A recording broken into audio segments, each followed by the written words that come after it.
Ever heard the term subaltern? The word comes from Latin, meaning lower rank or subordinate. In simple terms, it refers to people or groups who are marginalized, oppressed, or excluded from positions of power in society. In the world of literature, the term gained prominence through post-colonial theory, especially thanks to scholars like Antonio Gramsci and later Gayatri Chakraborty Spivak.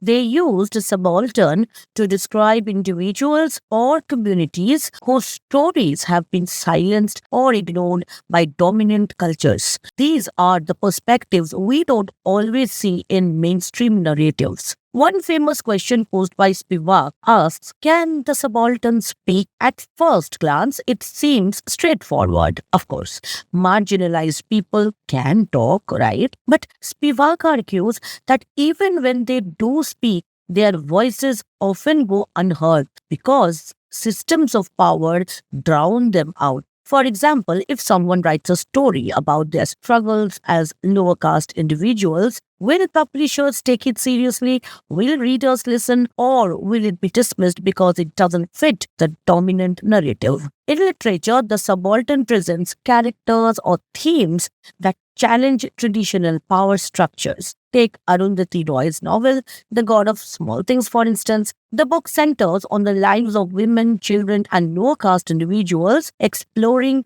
how societal rules crush their dreams and silence their voices. By focusing on these marginalized perspectives, Roy shines a light on the subaltern experience, making us rethink who gets to tell stories and whose stories matter. Think about Shakespeare's Othello. Othello is a Moor, a black man in a predominantly white Christian society.